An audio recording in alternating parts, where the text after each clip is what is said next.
আসসালামু আলাইকুম ওয়া রাহমাতুল্লাহি ওয়া বারাকাতুহু। ওয়ালাইকুম আসসালাম ওয়া রাহমাতুল্লাহি ওয়া বারাকাতুহু। ইন্নাল হামদালিল্লাহ নাহমাদুহু ওয়া নুসাল্লি আলা রাসূলিল কারীম, আম্মা বা'দ।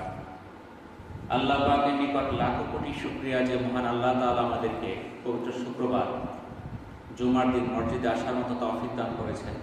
এই জন্য মহান আল্লাহর নিকট শুকরিয়া আদায় করি, আলহামদুলিল্লাহ। আজকে মাহে রমজানের দ্বিতীয় শুক্রবার, 13 তারিখ।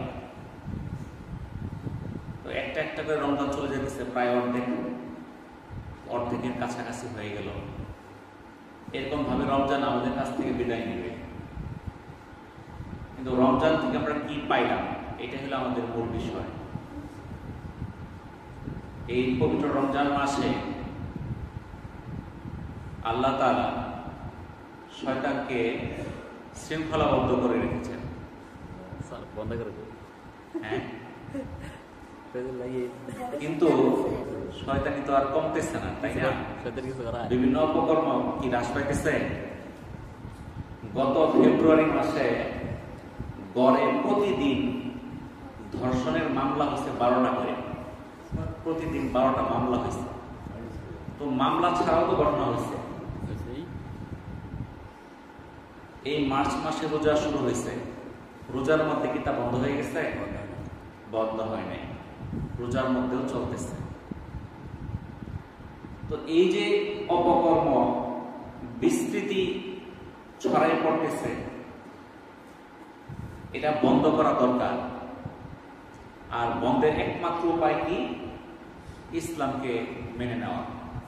আল্লাহ তাআলা ইরশাদ করেন, তোমরা ব্যভিচারীর নিকটবর্তী হইও না, তা একটি অশ্লীল কাজ এবং খারাপ পন্থা। সূরা বনী ইসরাঈল আয়াত 32।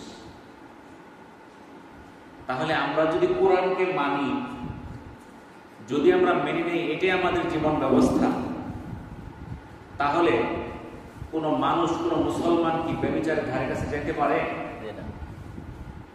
কিন্তু এরপরেও যাচ্ছে। এর দ্বারা প্রমাণিত হয় যে এই কাজের কাছে গেল, সে কোরআনকে গ্রহণ করলো না। কারণ কোরআনের নির্দেশ, আমাদেরকে আল্লাহ তাআলা নির্দেশ দিয়েছেন ব্যভিচারের নিকটবর্তী হওয়া যাবে না। রাসূলুল্লাহ সাল্লাল্লাহু আলাইহি সাল্লাম বলেন, কিয়ামতের অন্যতম আলামত হচ্ছে এলেম উঠিয়ে নেওয়া হবে, মূর্খতা ছেয়ে যাবে, প্রকাশ্যে মদ পান করা হবে এবং প্রকাশ্যে ব্যভিচার সংঘটিত হবে। এটা সহিহ বুখারীর আয়াত নাম্বার 80, সহিহ মুসলিমের 2671 নাম্বার হাদিস। তাহলে কিয়ামত কাছাকাছি আসতেছে। এই পৃথিবীর অধিকাংশ সময় চলে গেছে, অল্প সময় সামনে আছে। কতক্ষণ সময় আছে আমরা জানি না, তবে কিয়ামত নিকটবর্তী। কারণ এলেম উঠিয়ে নেওয়া হচ্ছে, মূর্খতা ছেয়ে যাচ্ছে। কারণ মূর্খতা ছেয়ে না গেলে এইভাবে দেশে ব্যভিচার, ধর্ষণ এইভাবে বাড়ত না। মাদকদ্রব্য ছড়ায় পড়ছে। ব্যভিচার শুধু হচ্ছে না, এগুলো মোবাইলে ধারণ করে ছড়িয়ে দিচ্ছে, প্রকাশ্যে হচ্ছে। আব্দুল্লাহ ইবনে মাসউদ রাদিয়াল্লাহু তাআলা আনহু থেকে বর্ণিত, কোন জাতির মধ্যে ব্যভিচারের ব্যাপক প্রচার ও প্রসার ঘটলে তারা নিজেরাই যেন হাতে ধরে তাদের উপর আল্লাহ তাআলার আযাব নিপতিত করে। অর্থাৎ যখন কোন জাতির মধ্যে ব্যভিচার ব্যাপক হারে ছড়ায় পড়ে, প্রচার প্রসার ঘটে, তখন তারা নিজেরাই যেন হাত ধরে তাদের উপর আল্লাহর আযাব নিপতিত করলো।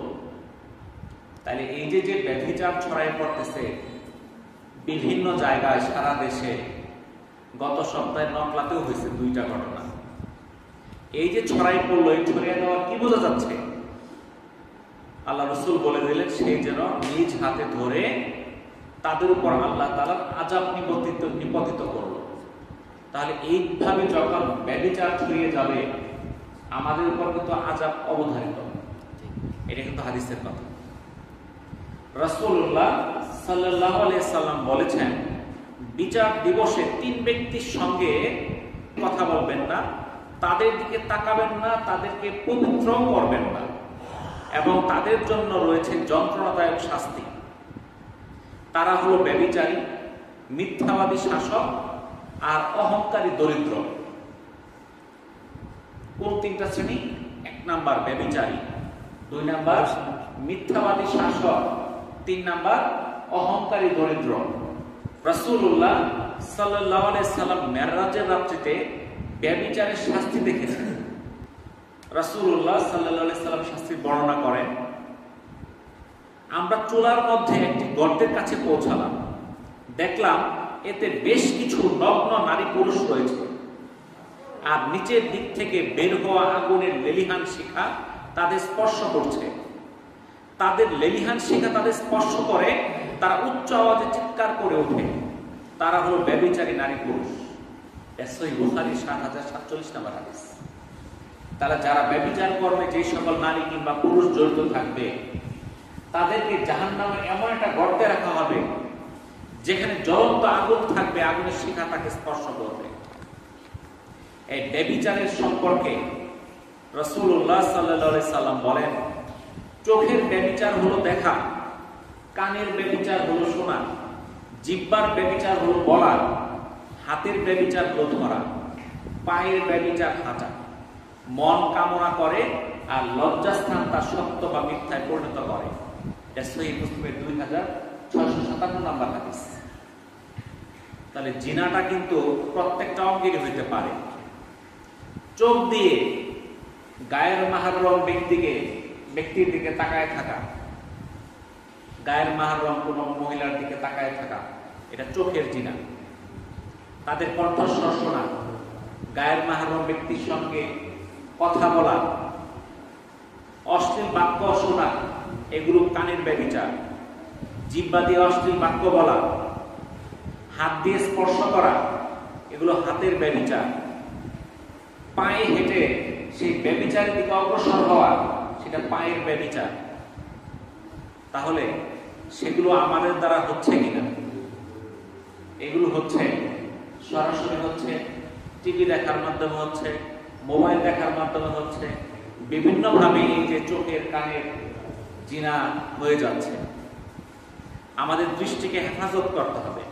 সূরা নূরের 30 নম্বর আয়াতে আল্লাহ তাআলা বলেন, মুমিন পুরুষদের বলো তারা তাদের দৃষ্টিকে যেন হেফাজত রাখে এবং তাদের লজ্জাস্থানে হেফাজত করবে, এটাই তাদের জন্য অধিক পবিত্র।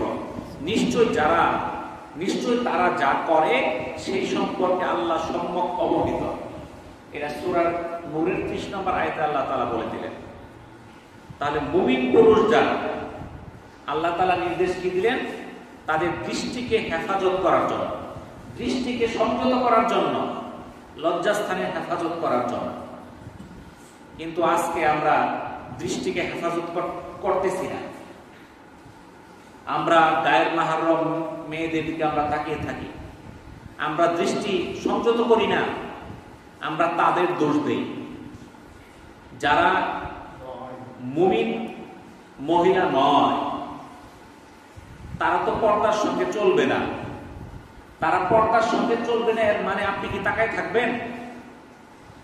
তাকে পর্দার জন্য হুকুম করা হয়েছে আর আমাদের দৃষ্টির হেফাজতের নির্দেশ দেওয়া হয়েছে। হুকুম কিন্তু দুইটাই আছে, শুধু একটা পালন করলে তো হবে না। মেয়েরা যেরকম পর্দার বিধান মান্য করবে, মুমিন মুসলমান পুরুষরা তারা চোখের হেফাজত করবে।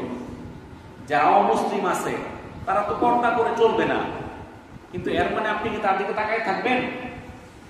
না, আমাদের চোখের হেফাজত করতে হবে। আমরা দৃষ্টির হেফাজত করতে পারতেছি না দেখে আজকে ধর্ষণ বেড়ে যাচ্ছে। সূরা আন-নূরের 31 নম্বর আয়াতে আল্লাহ তাআলা বলেন, আর হে নবী, মুমিন নারীদের বলে দাও তারা যেন তাদের দৃষ্টি সংযত করে রাখে এবং তাদের লজ্জাস্থানে হেফাজত করে, আর তাদের সাজসজ্জা না দেখায় যা নিজে নিজে প্রকাশ হয়ে যায় তা ব্যতিরেক, আর তারা যেন তাদের ওড়নার আঁচল দিয়ে তাদের বক্ষ ঢেকে রাখে। তাহলে মুমিনদেরকে যেভাবে দৃষ্টির হেফাজত করতে বললেন আল্লাহ তাআলা, মুমিন পুরুষদেরকেও দৃষ্টির হেফাজত করতে বলছেন, লজ্জাস্থানের হেফাজত করতে বলছেন। একইভাবে মুমিন নারীদেরকেও দৃষ্টির হেফাজত করতে বলছেন এবং লজ্জাস্থানে হেফাজত করতে বলছেন, এবং পর্দার বিধান তাদের উপর ন্যস্ত করেছেন। তাহলে এটা কিন্তু আমাদের শুধুমাত্র একক কারণ না। আমরা অনেকে দোষ দেই যে মেয়েরা তো পর্দা করে না, তো আমরা তো দৃষ্টির হেফাজত করি না। তাহলে আমাদের উভয়কে কি করতে হবে? সংশোধন হতে হবে। রাসূলুল্লাহ সাল্লাল্লাহু আলাইহি সাল্লাম বলেন, চোখের জিনা হলো পরনারীর দিকে খারাপ দৃষ্টিতে তাকানো এবং হারাম জিনিস দেখা। রাসূলুল্লাহ সাল্লাল্লাহু আলাইহি সাল্লাম আরো বলেন, যে ব্যক্তি কোনো পরনারীর দিকে খারাপ দৃষ্টিতে তাকাবে, হাসরের দিন তার চোখের মাঝে সীসা গলিয়ে দেওয়া হবে। কত কঠিন! একটা মেয়ে পর্দা করে গেল না, এর মানে আপনি তার দিকে তাকায় থাকবেন? এই তাকায় থাকার শাস্তি কি? হাসরের ময়দানে তার চোখের মধ্যে উত্তপ্ত সীসা গলায় দেওয়া হবে। চিন্তা করে দেখেন, হযরত উবাইদা ইবনে সামিত রাদিয়াল্লাহু তাআলা আনহু থেকে বর্ণিত, তিনি বলেন, রাসূলুল্লাহ সাল্লাল্লাহু আলাইহি সাল্লাম বলেছেন, তোমরা আমাকে 6টি জিনিসের নিশ্চয়তা দাও, আমি তোমাদেরকে আল্লাহর জান্নাতের নিশ্চয়তা দেব। রাসূল সাল্লাল্লাহু আলাইহি সাল্লাম কি বলতেছেন? তোমরা আমাকে 6টি জিনিসের নিশ্চয়তা দাও, আমি তোমাদেরকে জান্নাতের নিশ্চয়তা দেব। কি কি? 1 নাম্বার, তোমরা যখন কথা বলবে সত্য কথা বলবে। 2 নাম্বার, যখন তোমরা ওয়াদা করবে ওয়াদা পালন করবে। 3 নাম্বার, তোমরা আমানতকে যথাস্থানে পৌঁছে দিবে। 4 নাম্বার, তোমরা তোমাদের হাতকে সংযত রাখবে। 5 নাম্বার, তোমরা তোমাদের চক্ষুকে সংযত রাখবে। 6 নাম্বার, তোমরা তোমাদের লজ্জাস্থানের হেফাজত করবে। এই 6টা দায়িত্ব দিকে পালন করতে পারে, তার জন্য জান্নাতের জিম্মাদারি আল্লাহ রাসূল নিয়েছেন। সুবহানাল্লাহ। 6টা নেওয়া কিন্তু খুব কঠিন। 1 নাম্বারটা হলো সত্য কথা বলতে হবে। আমরা তো মিথ্যা কথা ছাড়া পেটের ভাতই হজম হয় না, এই অবস্থা নাকি? হ্যাঁ, আছে। তাহলে 1 নাম্বার জিনিস ছিল মিথ্যা ছাড়তে হবে, আর ওয়াদা যদি কোনো পালন করে থাকি দিয়ে দিতে হবে। আমানত যদি আমার কাছে আসে, সেই আমানতকে যথাস্থানে পৌঁছে দিতে হবে। হাতকে হেফাজত করতে হবে। এই হাত দ্বারা মানুষকে আঘাত করার জন্য দেওয়া হয় নাই, এই হাত দিয়ে মানুষকে কষ্ট দেওয়ার জন্য হাত দেওয়া হয় নাই। এই হাত দেওয়া হয়েছে উপকার করার জন্য, ভালো কাজ করার জন্য, মানুষকে কষ্ট দেওয়ার জন্য না। আর চক্ষুকে হেফাজত করতে হবে। পরনারীর সামনে আসলে তাকায় থাকা যাবে না, পর্দায় না চললেই তার দিকে দৃষ্টি দেওয়া যাবে না। লজ্জাস্থানকে হেফাজত করতে হবে। এই 6টা জিনিসের জিম্মাদারি যে নিবে, তার জন্য জান্নাতের জিম্মাদারি আল্লাহ রাসূল নেবে। তো আমাদের দেশে যারা অমুসলিম আছে, এরাও মোটামুটি পর্দা করে, কম বেশি, কম করলেও কিছু পর্দা এদের মধ্যে আছে। আমরা বাংলাদেশে যে থাকি, মুসলমানরা যেরকম পর্দায় চলে, অন্য ধর্মের যারা আছে তারাও তাদের কাছাকাছি চলে, একবারে মন্দ না। কিন্তু বাংলাদেশ ছাড়া অন্য দেশে যান যারা অমুসলিম, তাদের যে কাপড় চোপড়, এটা বলাই যায় না কিভাবে তারা পর্দার খেলাফ করে। কারণ তাদের উপর তো পর্দার বিধান নাই, তারা অমুসলিম, তারা ইসলামকে গ্রহণ করে না, তারা তো পর্দা মানে না। তারা অত্যন্ত সংক্ষিপ্ত কাপড়ে চলাফেরা করে। আমি গত ডিসেম্বরে যখন মালয়েশিয়াতে গেলাম, দেখলাম ওইখানে যারা ওই দেশের মুসলমান লোক, তারা পর্দার মধ্যে চলে। প্রত্যেকটা মুসলিম মেয়ে হিজাব পরে, লম্বা কাপড় চোপড় পরে। কিন্তু যারা অমুসলিম, বিভিন্ন দেশ থেকে ওখানে যায়, পর্যটক যায়, অমুসলিম আছে, তাদের পোশাক এটা মানে বলার অপেক্ষা রাখে না, তাদের যা খুশি তাই পরে। কিন্তু আমি পুরুষদেরকে খেয়াল করে দেখছি, তারা কেউই সেই মহিলার দিকে তাকায় দেখে না, তাকার মতো সময় নাই কিংবা চিন্তাও নাই। অর্থাৎ তারা দৃষ্টিকে হেফাজত করে। যদি সামনে বেপরদা কোনো মেয়ে এসে যায়, তারা তাকায় দেখে না। কিন্তু আমাদের চোখ এত দৃষ্টিকে আমরা নষ্ট করে ফেলছি, বেপরদা কোনো মেয়ের সামনে আসলে আমরা চোখ আর নামায় রাখি না।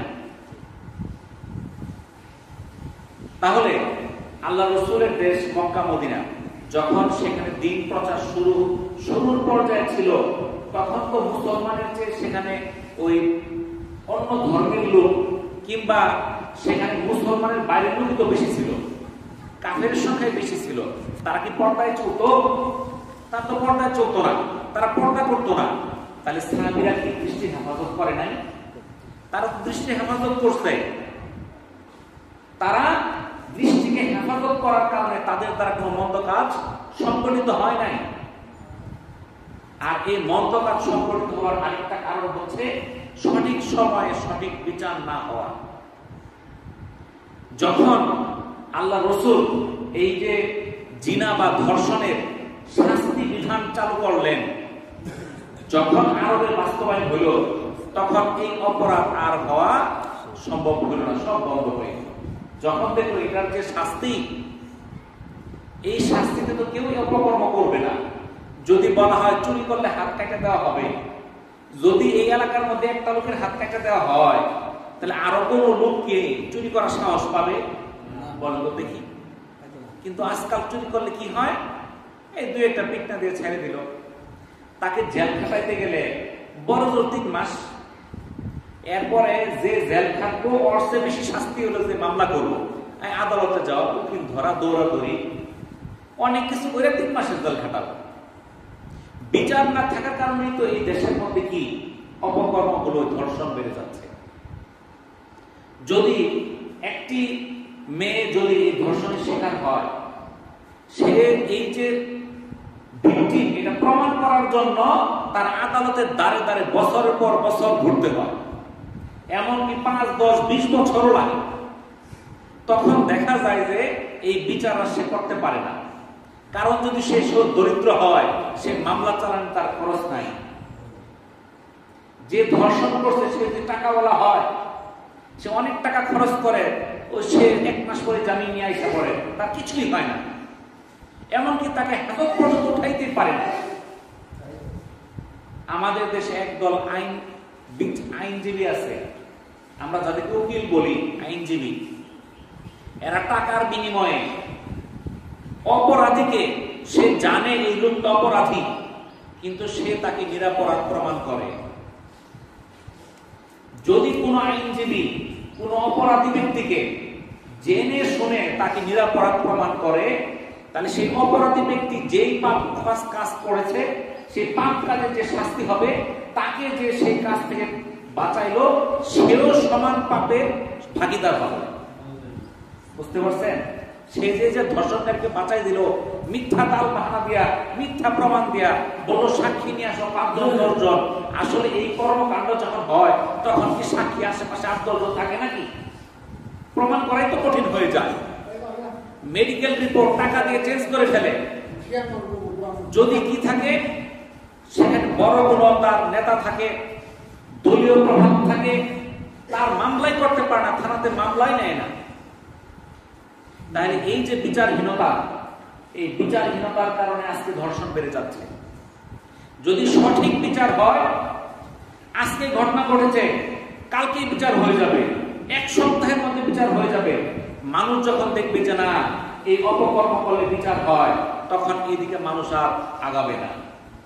আর যখন দেখে যে এই কর্মকাণ্ড তো প্রতিদিনই হচ্ছে, বিচার তো হচ্ছে না, যেখানে ফেব্রুয়ারি মাসে প্রতিদিন গড়ে 12টা এই ধর্ষণের মামলা হয়েছে, প্রতিদিন 12টা মামলা, তাহলে 12টা ছাড়াও তো আরো মামলা ছাড়াও তো আরো হয়েছে। বিচার কয়টা হয়েছে ফেব্রুয়ারি মাসে? রায় কয়টা হয়েছে? আপনি দেখেন, যদি দেখা যায় তো যে প্রতিদিন 3-4টা বিচার হচ্ছে, আমাদের দেশে ইসলামী আইন নাই, কিন্তু রাষ্ট্রীয় আইন যেটা আছে সেটাই বাস্তবায়ন করুন। ওইটাও যদি বাস্তবায়ন করে, তাহলে ধর্ষণ দেশে হবে না। আমাদের দেশের আইনজীবীরা যদি এই চিন্তা করে, আমি কোনো অপরাধীর পক্ষ নেব না, আমি ন্যায় বিচার প্রতিষ্ঠা করব, সে যদি অপরাধী হয় তাকে অপরাধী সাব্যস্ত করব, সে যদি অপরাধী না হয় তাকে নিরপরাধ সাব্যস্ত করব।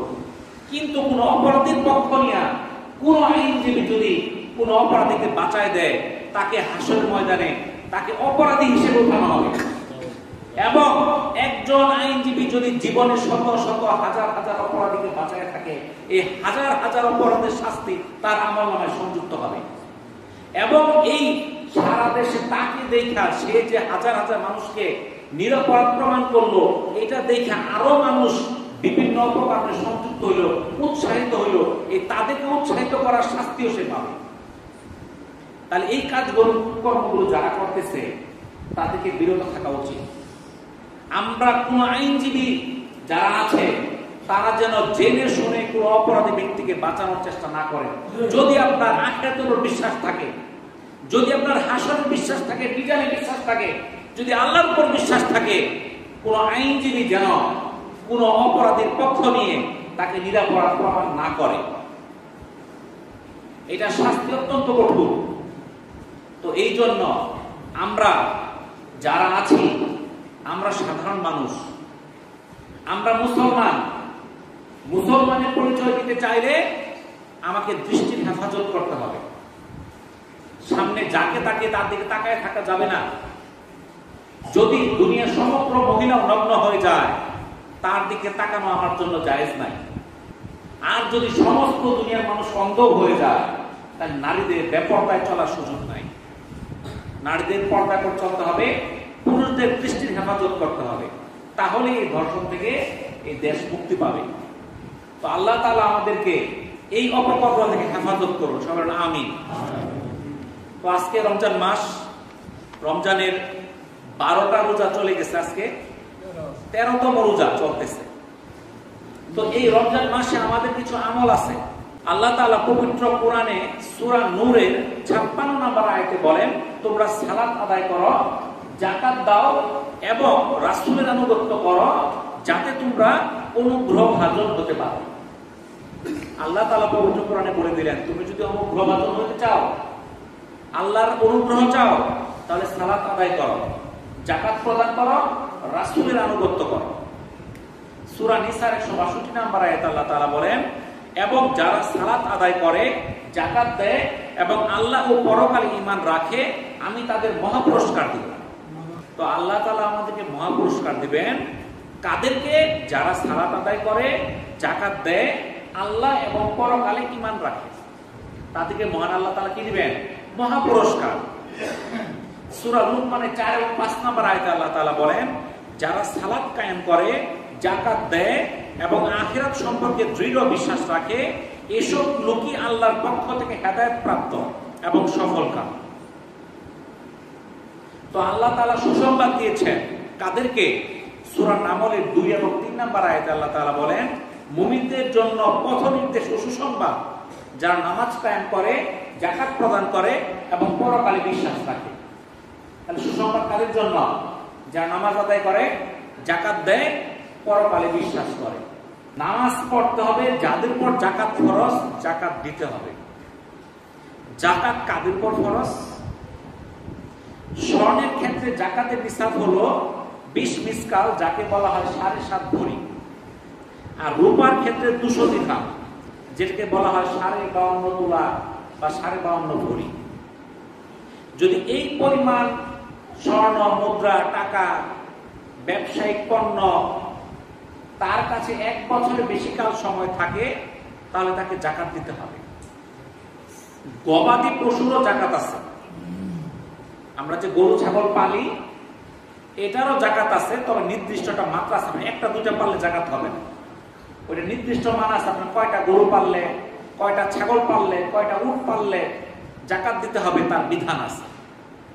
যারা আমরা বেশি বেশি গরু ছাগল পালি, তারা আমরা হিসাব করব। তবে আরেকটা জিনিস, ফসলেরও কিন্তু যাকাত আছে।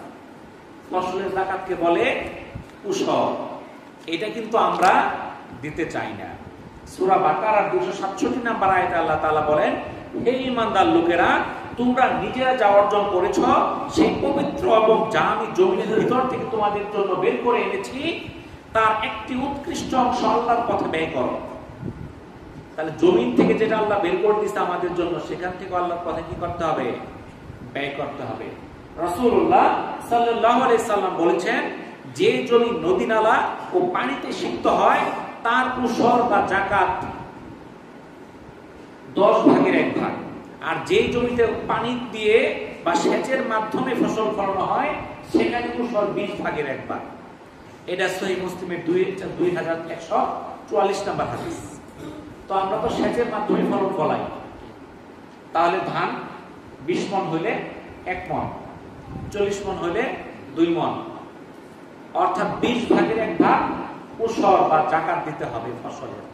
কিন্তু গ্রামে গঞ্জে আমরা যারা থাকি, এরা তো বলি আমার ব্যবসা বাণিজ্য নাই, ঘরের মধ্যে স্বর্ণ নাই 7.5 ভরি, রূপাও নাই 52.5 ভরি, 2-4-5 লক্ষটায় হাতেও নাই, তা তো আমার যাকাত নাই। এটাই কিন্তু আমরা মনে করি, কি ঠিক না? কিন্তু আমরা যে সিজন হইলে 100 মণ 150 মণ ধান পান, এই ধানের যে যাকাত আছে, উসর আছে, এটা কি ইমাম সাহেবকে জিজ্ঞাসা করছিলেন?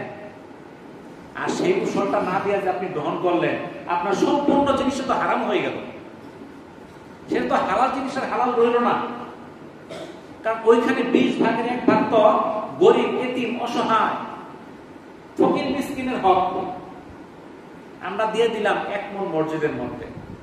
যাকাত উসরের দান মসজিদে দেওয়া যাবে না, মাদ্রাসার সাধারণ ফান্ডেও দেওয়া যাবে না। এই যে উসর বা যাকাত বা ফিতরা, এটা সবাইকে দেওয়া যাবে না, এর কিছু খাত আছে, খাত অনুযায়ী দিতে হবে। আমি যেখানে সেখানে দিলেই হবে না। এখন আপনার কতটুক ধান হইলে, কতটুক ফসল হইলে আপনাকে উসর দিতে হবে? নবী করিম সাল্লাল্লাহু আলাইহি সাল্লাম বলেন, 5 ওসাকের কম পরিমাণ শস্যের মধ্যে কোনো যাকাত নাই, 5 উটের কম সংখ্যক কোনো যাকাত নাই, 5 উকিয়ার কম রৌপ্য মুদ্রার কোনো যাকাত নাই। এটা সহিহ মুসলিমের 2135 নম্বর হাদিস। 5 ওসাক পরিমাণ প্রায় 25 মণ, অর্থাৎ 25 মণের উপরে যদি কার কোনো ফলন হয়, তাহলে তার প্রতি 20 ভাগের 1 ভাগ কি দিতে হবে? উসর দিতে হবে। এখন আমাদের যদি হুজুররা বলে আপনি 100 মণ ধান হইছে, তাহলে 5 মণ উসর হইছে, আপনি দিয়া দেন, ওই 800 উঠে না, কই থেকে দিন? 100 মণ দিয়ে চলে না, 5 মণ দিয়ে চলবো? এই জন্য মানুষের অভাব, দুর্যোগ, সমস্যা শেষ হয় না। আপনার যদি নিয়ত থাকে আমার যা ফলন হবে আমি 20 ভাগের 1 ভাগ আমি যাকাত দিয়ে দিব, আপনার ফলনের মধ্যে বরকত হবে। এমন আছে 5 মণ দিচ্ছেন, 10 মণ বেশি হয়েছে, অথবা যেটুক হয়েছে এর মধ্যে বরকত হয়ে গেছে। কেমনে? একজন 200 মণ ধান পাইছে, 1 টাকাও যাকাত দেয় নাই, তার মাসে 10,000 টাকার ওষুধ লাগে, 5,000 টাকা ওষুধ লাগে, আর 1-2 হাজার ওষুধ তো বর্তমানে সবারই লাগে। কি কর?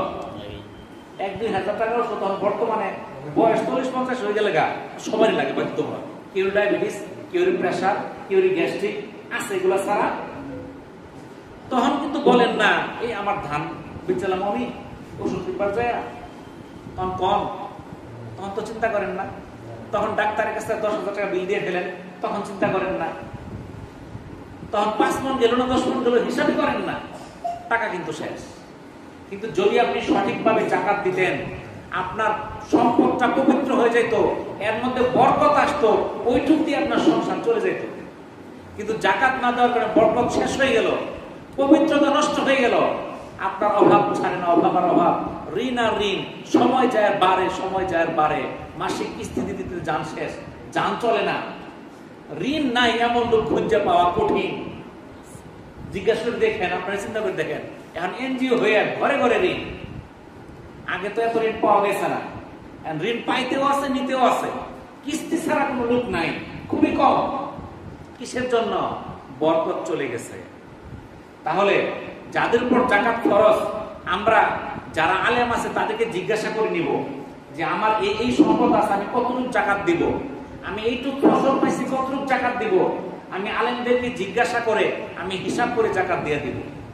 আমার ফলন কতটুকু তার উসর আমরা দিয়ে দিব, তাহলে আপনার মধ্যে বরকত আসবে, আপনার সম্পদে বরকত আসবে, আপনার অভাব হবে না। তো এই যে রমজান মাস, এই রমজান মাসে আমাদের জন্য একটা জিনিস বাধ্যতামূলক করে দেওয়া হয়েছে, যার নাম সাদকাতুল ফিতর। আমরা বলি ফিতরা, এর নাম হলো সাদকাতুল ফিতর। এটা কখন আদায় করতে হয়? এটা আদায় করতে হবে ঈদের নামাজের আগে। রাসূলুল্লাহ সাল্লাল্লাহু আলাইহি সাল্লাম বলেন, যে ব্যক্তি ঈদের সালাতের আগে এই সাদকাতুল ফিতর আদায় করবে, তার সাদকাতুল ফিতর হিসেবে গ্রহণযোগ্য হবে। আর যে ঈদের সালাতের পর আদায় করবে, তার নফল সদকা হিসেবে গ্রহণযোগ্য হবে। এটা সুনানে আবু দাউদের 1609 নম্বর হাদিস। তাহলে কোন সময় দান করতে হবে? ঈদের নামাজের আগে। এখন এটা কিভাবে দান করতে হবে? হযরত আবু সাঈদ খুদরী রাদিয়াল্লাহু তাআলা আনহু থেকে বর্ণিত, নবী করিম সাল্লাল্লাহু আলাইহি সাল্লামের জামানায় বলেন, আমরা সাদকাতুল ফিতর 1 সা 3.5 কেজি খাদ্যবস্তু প্রদান করতাম। তখনকার খাদ্যবস্তু ছিল জব, কিশমিশ, পনির এবং খেজুর। এটা সহিহ বুখারীর প্রথম পর্বের 204 নম্বর হাদিস। তো সেই অনুযায়ী আমরা এই বছর যে ফিতরা নির্ধারণ করা হয়েছে, ইসলামিক ফাউন্ডেশন বাংলাদেশ কর্তৃক নির্ধারিত ফিতরার পরিমাণ সর্বনিম্ন 110 টাকা এবং সর্বোচ্চ 2805 টাকা। ইসলামী শরিয়া মতে আটা, জব, কিশমিশ, পনির, খেজুর ইত্যাদি দিয়ে ফিতরা দেওয়া যায়। যদি গম বা আটা দিয়ে ফিতরা আদায় করা হয় তাহলে দিতে হবে 1 কেজি 650 গ্রাম, যার বর্তমান বাজার মূল্য 110 টাকা। যদি জব দিয়ে প্রদান করা হয় 3 কেজি 300 গ্রাম, বর্তমান বাজার মূল্য 530 টাকা। যদি খেজুর দিয়ে প্রদান করা হয় তাহলে 3 কেজি 300 গ্রামের মূল্য 2310 টাকা। কিশমিশ দিয়ে প্রদান করা হলে 3 কেজি 300 গ্রামের বাজার মূল্য 180 টাকা। আর পনির দিয়ে প্রদান করলে 3 কেজি 300 গ্রামের মূল্য 2805 টাকা।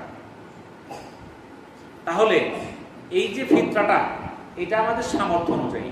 এখন যে গরিব মানুষ ওইও তো 110 টাকা, যে কোটিপতি ওইও তো 110 টাকা। এই কথা হইল দুইজনকে এক লোক নাকি? হযরত আব্দুল্লাহ ইবনে আমর রাদিয়াল্লাহু তাআলা আনহু থেকে বর্ণিত, রাসূলুল্লাহ সাল্লাল্লাহু আলাইহি সাল্লাম একজন ঘোষণা প্রেরণা করলেন যেন মক্কার পথে পথে সে যেন এই ঘোষণা করে যে, জেনে রাখো প্রত্যেক মুসলিম নর নারী, গোলাম স্বাধীন, ছোট বড় সকলের উপর সাদকাতুল ফিতর অপরিহার্য। 2 মুঠ গম কিংবা 1 সা অন্য খাদ্য বস্তু। জামি তিরমিজি প্রথম খণ্ডে 85 নম্বর হাদিস। তাহলে এই সাদকাতুল ফিতর কাকে দিতে হবে? নর নারী, গোলাম স্বাধীন, ছোট বড় সবার। এটা এমন না ছোট বাচ্চা ওই কোথায় দিব, আর অভিভাবক দিবে। হযরত আব্দুল্লাহ ইবনে আব্বাস রাদিয়াল্লাহু তাআলা আনহু থেকে বর্ণিত, তিনি রমজানের শেষ দিকে বর্ষার মিম্বরের উপর খুতবা দানকালে বলেছেন, রাসূলুল্লাহ সাল্লাল্লাহু আলাইহি সাল্লাম সাদকাতুল ফিতর গোলাম স্বাধীন, নারী পুরুষ, ছোট বড় প্রত্যেকের উপর অপরিহার্য করেছেন। 1 সা খেজুর বা জব কিংবা অর্ধ সা গম। সূরা আবু দাউদের প্রথম খণ্ডে 229 নম্বর হাদিস। তাহলে এই যে সাদকাতুল ফিতর, এটা আমরা কেন দেব? আল্লাহ তাআলা আমাদের জন্য কেন এটা নির্ধারিত করলেন? এই সাদকাতুল ফিতরের 2টা তাৎপর্য। এর 1 নম্বর তাৎপর্য হচ্ছে, যে ব্যক্তি রোজা রাখলো, এই রোজার মধ্যে যদি ছোটখাটো ভুল ত্রুটি হয়ে থাকে তাহলে এই ভুল ত্রুটিগুলো আল্লাহ তাআলা এই সাদকাতুল ফিতর দ্বারা মাফ করে দেন। আমরা রোজার মধ্যে কি ছোটখাটো ভুল করে ফেলি না? 2টা মিথ্যা কথা বলে ফেলছি, 2টা মুখে অশ্লীল বাক্য বলে ফেলছি ভুলে, এরকম কিছু ত্রুটি হয়ে গেছে। এই ত্রুটিগুলো মাফ করে দিবেন কিসের দ্বারা? এই সাদকাতুল ফিতর দ্বারা। আর এই সাদকাতুল ফিতর দ্বারা আরেকটা উদ্দেশ্য হলো, যারা অসহায়, যাদের খাদ্যের অভাবে আছে তাদের খাদ্যের ব্যবস্থা করা। তাহলে এই সাদকাতুল ফিতর আমাদের প্রত্যেকেরই দিতে হবে। এখন এই সাদকাতুল ফিতরটা আমরা কাকে দিব? এইটা এখন কিন্তু দেখবেন যে যখন রোজার মাস আসে আমাদের মধ্যে কিছু প্রফেশনাল ফকির বাইরে হয়, বুঝছেন? প্রফেশনাল বলতে এরা শুধু রোজার মাসে ফকিরি করে, সারা বছর কিন্তু ফকির না। সারা বছর ভালোই চলে, রোজা আসলে ফকির হয়ে গেছে, বুঝছেন তো? এমনকি তাদের ঘরে চাল ডাল সবই আছে। এমনও কি যারা এই যে সাধারণ কৃষক, এদের চেয়ে ওদের অবস্থা ভালো, আসছে যাকাত ফিতর নেওয়ার জন্য। আবার যারা নিতান্ত দরিদ্র, অসহায়, ফকির, মিসকিন, তাদেরকে তো আমরা দিবই। কিন্তু এই যে প্রফেশনাল যারা, যাদের অবস্থা ভালো, বুঝছেন তো, বাড়ির কিন্তু সবই ঠিক আছে, কিন্তু এরপরও হাত পাচ্ছে। এর দ্বারা কি হইতেছে, যারা প্রকৃত গরিব এদেরকে তারা বঞ্চিত করতেছে, ওদের হকটাও নিতেছে। ওর কিন্তু অভাব নাই, ওই কিন্তু ব্যবসা করার যোগ্য না, ওই জাকাতের যোগ্য না, ওই ঘুরতেছে জাকাতের জন্য দাঁড়ে দাঁড়ে। এখন এই ফিতরা আমরা এতিম, অসহায়, ফকির, মিসকিন, যার নাই খাদ্যের অভাব আছে তাদেরকে আমরা দিব। যে সুদ খায় অর্থ অভাব নাই, যার সুদ খায় অত টাকা আছে, তাহলে ওরে আপনি জাকাত ফিতর দিবেন কেন? ওর তো জাকাত ফিতর দেওয়া যাবে না, আদায় হবে না তো। আপনি কথা ঠিকই বলছেন, অনেকে আছে বুঝছেন রোজার মধ্যে ইনকাম করে লাগাই দেয়, এরকম আছে, অনেক আছে। তাহলে আপনি সঠিক লোক যাচাই বাছাই করে দিবেন, যেই লোকটা আপনার চেষ্টা করুন আপনাদের এলাকার মধ্যে কোন লোকটা দরিদ্র আছে আপনারা চিনেন না, যে আপনার এই মহল্লার মধ্যে এই কয়টা লোক আসলে দরিদ্র খাইতে পারে না, আপনি তাদের জন্য খাদ্যের ব্যবস্থা করে দেন এখান থেকে। কারণ অন্য এলাকাটা চিনেন না, আপনার এলাকার লোকগুলো তো আপনার হক বেশি, তাহলে এই এলাকার মধ্যে কয়টা দরিদ্র আছে আপনারা বাছাই করেন, বাছাই করে পরে একটা ক্ষেত্রে আপনি দিয়ে দেন, ঠিক আছে? তাহলে কিন্তু উপকার হবে, বুঝতে পারছেন? আর ক্ষেত্রে আরেকটা হকদার আছে, যেই সকল মাদ্রাসায় গোড়া ফান্ড আছে, এতিম অসহায় আছে, আবার এতিম না থাকলে, ওই অসহায় না থাকলে সেখানে দেওয়া যাবে না। এই যে জাকাত ক্ষেত্রে টাকা দেওয়া, শিক্ষকদের বেতন দেওয়া যাবে না, বিল্ডিং করা যাবে না। যেই সকল প্রতিষ্ঠানে এতিম অসহায়, যাদের ভরণ পোষণ এই ক্ষেত্র থেকে দান করা যাবে। এই হাবিবে জান্নাত মহিলা মাদ্রাসায় এখনো 40 জনের উপরে ছাত্রী আছে, যাদের খাবার দাবার এই জাকাত ক্ষেত্র থেকে প্রদান করা হয়। তাদের কাপড় চোপড়, ঔষধ, চিকিৎসা, বই, খাতা কলম সবই জাকাত ক্ষেত্র থেকে দেওয়া হয়। তাদেরকে 1 টাকাও বেতন দিতে হয় না, বুঝতে পারছেন তো? তাহলে আপনি যদি এই সকল প্রতিষ্ঠানে দেন, আপনার সব হবে কমপক্ষে 3 গুণ। কেমনে? 1 নাম্বার, আপনি ক্ষেত্র দান করলে সব পাবেন। 2 নাম্বার, একজন এতিমকে সহযোগিতা করার সব পাইলেন। এতিম কয় আমিও তো এতিম, আমার বাপ মারা গেছে, এতিম না? না। যে সাবালক তার বাপ মারা গেল সে এতিম না। যারা নাবালক, বুঝছেন তো, বয়স কম, 12, 14, 10, 5, এরাও এতিম। তাহলে ওই রকম এতিমদেরকে আপনি সহযোগিতা করলেন, তাহলে এতিমদের সব দান করলে সব কিন্তু বাইরে গেল। এরপর আরো লোকের, তারা হলো তলাবে এলেন, তারা এলেন অন্বেষণ করে, তাদের মর্যাদা অনেক বেশি। আরো সব কি, ওরা নামাজও পড়ে, আল্লাহর হুকুমও মানে, পর্দা করেও চলে। তাহলে সব কি বাড়লো না কমলো? আপনি একজনে দিলেন নামাজও করে না, এতিমও না, পর্দাও করে না, না কিছুই করে না, পরে দিলেন, তাহলে সব কি বেশি হলো কম হলো? কোন কম হলো? তাহলে এই জন্য আপনি যেখানে এরকম এতিম গোড়া ফান্ড আছে, আপনি যদি দেন, আপনার সবের পরিমাণটা বেড়ে যাবে, বুঝতে পারছেন তো? আপনাদের সকলের প্রতিষ্ঠান হাবিবের জান্নাত মহিলা মাদ্রাসা, আমি আপনাদেরকে আহ্বান করতেছি, আপনাদের যে ফেডরাল যে অংশটা, যার পরিবারে যে কয়টা সদস্য আছে, আমার অনুরোধ থাকবে অর্ধেক হাবিবের জান্নাতে দিয়ে দিবেন, বাকিটা আপনি যেখানে খুশি দেন। আমি কই না সবটি আমার দেওয়ার দরকার নাই, সবটি দেওয়ার দরকার নাই। আপনার যদি 5-4 জন থাকে, 2 জন আমার ওখানে দেন, 2 জন অন্য জায়গায় দেন, ঠিক আছে? কারণ অন্যদের তো হক আছে, আমি একলাই সব নিব, বাকিরা কি করবে? অন্যদেরও হক আছে, গরিবের হক আছে না? কিন্তু নকল উপজেলার মধ্যে হাবিবের জান্নাতের চেয়ে বেশি এতিম আছে কোন মাদ্রাসা আমাকে বলবেন? আর হাবিবের জান্নাতে কোন এতিমের কাছে টাকা নেওয়া হয়েছে বলেন? যদি কেউ বলতে পারে তার কাছে 10টা টাকা নেওয়া হয়েছে, তাকে বেতন ধরা হয়েছে, তার খাবারের টাকা নেওয়া হয়েছে, একটা এতিম যত সমস্যায় পড়ুক, চিকিৎসায় পড়ুক, তার আমরা চিকিৎসার ব্যবস্থা করি। আমরা 3 জন এতিমের টনসিল অপারেশন করেছি, 14-15 টাকা লাগছে, ওই বাচ্চার কাছে আমরা 10 টাকাও নেই। তাদের কাপড় চোপড় দরকার, যখন দরকার আমরা দিতেছি, বই পুস্তক দরকার দিতেছি। একটা এতিমের যদি বিয়েরও সমস্যা হয়, টাকা পয়সা, সেটাও আমরা দিব। আমরা 2টা এতিমের ঘর করে দিছি, এক একটা ঘরে লাখ টাকার উপরে খরচ। তাহলে এতিমদের জন্য এই টাকাগুলো কোথেকে আসে?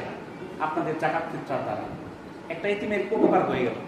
এই জন্য আপনাদের অনুরোধ থাকবে, অন্তত অর্ধেক ফিতরার টাকা আপনারা দিবেন। এই টাকাটা কবে দিতে হবে?